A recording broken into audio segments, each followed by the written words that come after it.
At the dawn of cryptocurrency, Bitcoin was hailed as the new digital gold.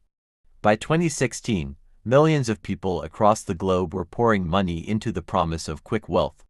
Out of this frenzy emerged a new kind of criminal, one who didn't need a weapon or a mask.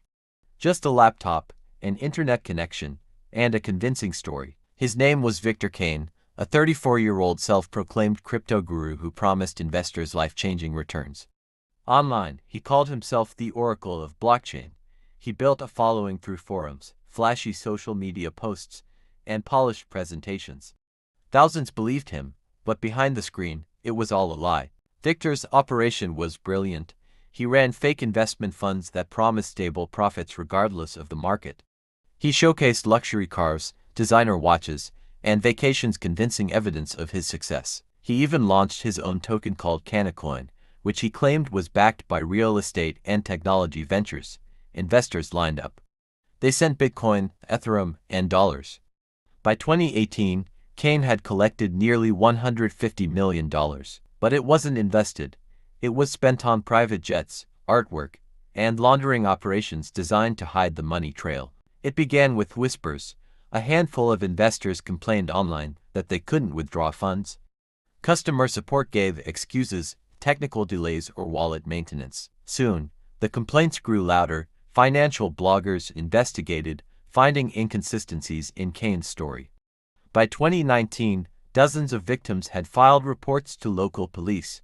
The FBI's cybercrime unit took notice. To the FBI, this wasn't just a scam, it was fraud at a massive scale, one that spanned across borders. The FBI Cyber Division launched Operation Mirage. The mission: follow the money, expose the network, and bring Victor Kane to justice. Blockchain forensics became their weapon. They traced Bitcoin through hundreds of wallets, exchanges, and mixers. Kane had dozens of shell companies in the Caribbean, Eastern Europe, and Asia. He hired hackers to erase digital footprints, but the FBI had patience, and Kane's greed would eventually expose him. The FBI interviewed dozens of victims. Their stories were heartbreaking. A retired teacher who invested her life savings, a father who borrowed against his home, and a young couple who delayed having children because they lost everything. This wasn't just numbers on a screen, it was human devastation. Through surveillance, the FBI discovered Kane wasn't working alone. He had a team of accomplices, coders to manage wallets, marketers to lure new victims, and insiders who provided false legal documents. Every move he made seemed calculated. But one mistake would unravel it all: an encrypted message intercepted between Kane and his European partners, discussing a $50 million transfer. The FBI placed Kane under 24/7 surveillance. Drones monitored his villa, and undercover agents tracked his associates.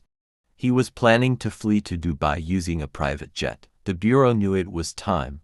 If they waited too long, the money and Kane would vanish forever. At dawn, the FBI struck. SWAT teams stormed Kane's villa in a coordinated raid. Kane tried to escape through the back entrance, clutching a laptop. But agents tackled him before he could wipe his hard drives. Years of lies ended in that moment. Kane's trial was explosive. Victims testified one by one.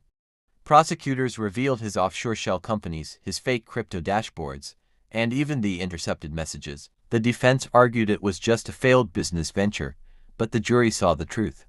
After 3 weeks, Kane was convicted of fraud, wire fraud, money laundering, and conspiracy. Victor Kane was sentenced to 28 years in federal prison. His empire crumbled, his assets seized, but for victims, the scars remained. Some never recovered financially, others emotionally. The FBI declared victory, but cybercrime continues to evolve.